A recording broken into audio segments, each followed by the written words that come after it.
dig it.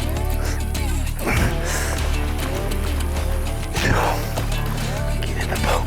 Oh, yes. It's a cool thing about that harness. Look at that. I got a hook on this side, and then I obviously got the first one right there in the mouth. Cool, cool. Man, that's awesome. Thank you, fish. Thank you. Oh, gosh, you let me go, buddy. Thank you, thank you. He's going.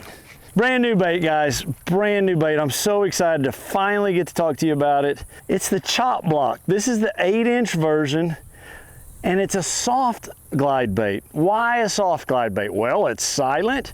2, I can bang it off a dock and it doesn't tear it up. 3, the paint jobs on it are phenomenal. We just got a white one here. And then we've got a really cool harness system in it. So this front hook just snaps into this little saddle right there, and then the back hook's actually got a magnet and a piece of braid, and it sits back there. But the action on this thing, I can chop it really fast, I can glide it really slow. It's just a lot of fun to fish. I don't know what else to say, but I'm gonna catch a few more here and then I'll tell you some more about it. Golly, that's so cool to see that fish come up and get that. That's the beauty of that harness. Look at that. Look at how I hooked him. I just barely got him. But if it hadn't have been for that harness, I wouldn't have got him at all. What is a fish that size? What does he think he's doing trying to eat an 8-inch glide bait? That is crazy to me. I mean, the bait, I mean, you imagine if bass roamed the streets, like he's trying to eat that. If they roamed the streets, they would be the baddest dude around because he thinks he's gonna eat that. That's crazy to me. You know, for me, when I'm glide bait fishing, I wanna throw at a target. You know, it's not a bait that I'm just gonna wing down a bank a lot of times. I'm gonna throw it at a, like today, grass clump, a lay down, a stump, you know. I want to draw a fish off a target. Brush pile, you know, out over a deep brush pile is a great target. Boat docks. It's not just something I just throw a lot of times out over expanses of water. I kind of want to know where my bite's going to come from. A lot of times, and the reason is, like, I like to bump that thing or make it face where I think that fish is going to come from. It's just kind of like that big old gizzard shad saying, "Ah, you can't eat me," and I'll stop it and I'll make it face or almost glide, let's say under that dock or towards that stump or towards that grass clump, and it just really makes it a little bit easier for a bass to eat. You know, you got to think about it. They want to eat it head first. They don't ever want to eat their forage tail first because you got all those spines on the back of a bluegill or a shad or all those things. They want to take it head first. So I like to stop it facing the cover that I'm actually fishing.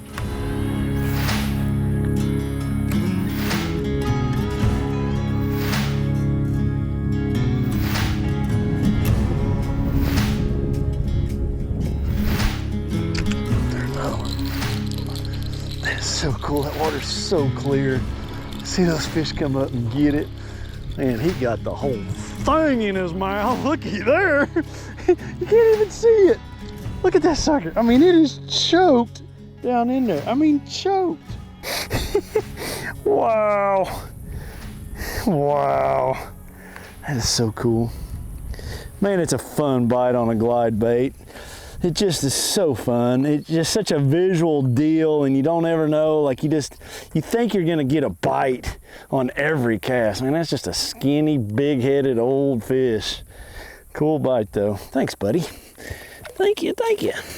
All right, guys, let's talk about colors in this bait. You know, if I had to choose one, I just like that straight white one. Heck, I don't even know what it's called, but it's white. I think it just has the most amount of drawing power. Like, I don't know what it is, but gin clear water or dirty water, I catch them on that thing. You know, the neat thing about this bait, it's really stout. It has a mesh in the middle.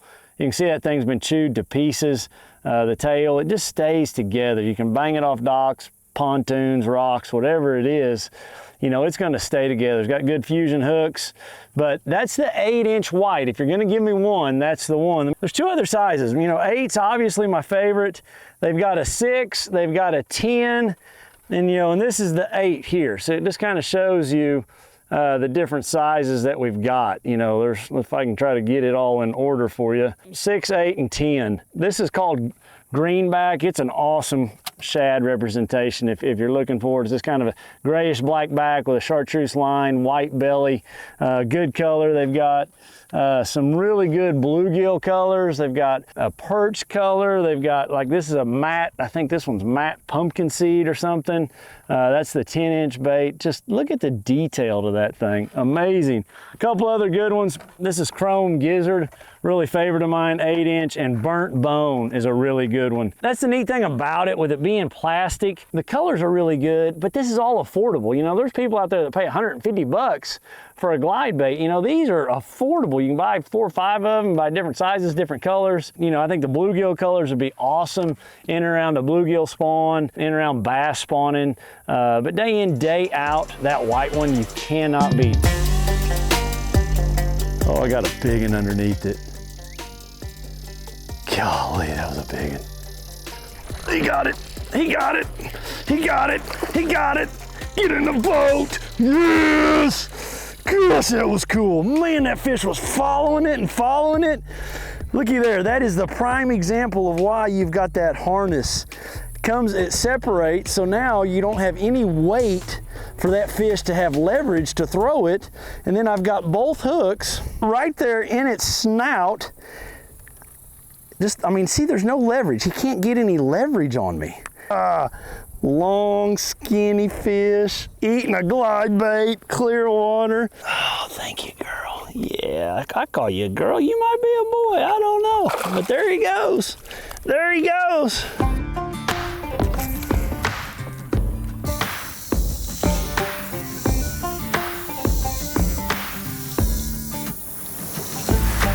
Got him, got him, got him. We come out of that grass bed and ate it. Oh.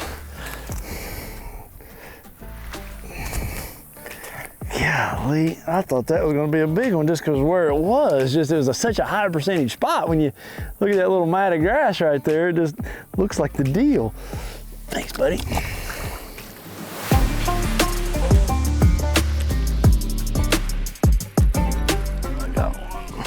Look at this one.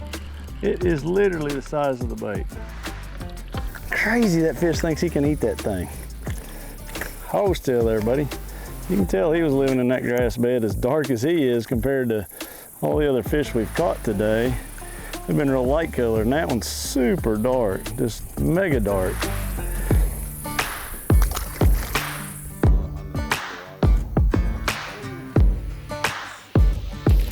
Man, he came, I don't know, he's running at me. He just can't be very big.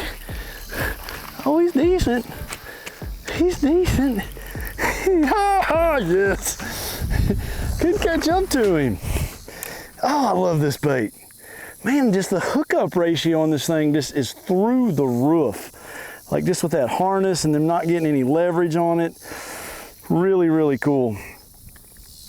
You know, I don't think about it much there, but like if you make a bad cast with that thing, it's a lot more forgiving than if I had a really hard glide bait. You know, I don't want to chip the paint. I can bang this one up off the dock or the rocks like I did earlier. Awesome. Yes. Thank you, buddy. Thank you, buddy. That right there is the deal as far as not losing fish.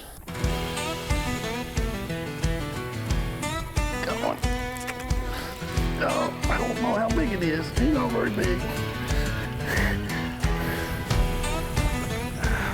Oh yeah, look how skinny that fish is. He's like, golly, I was thinking I was getting me a big old meal. Again, that harness got him and he couldn't throw it. That's a skinny one. Skinny one.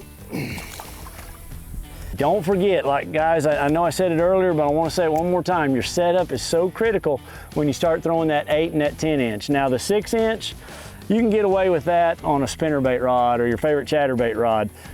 Lighter line, you know, 14, 17 pound test. You know, it's pretty finessey. You can't throw it on a big bait like this, big rod like this, big line.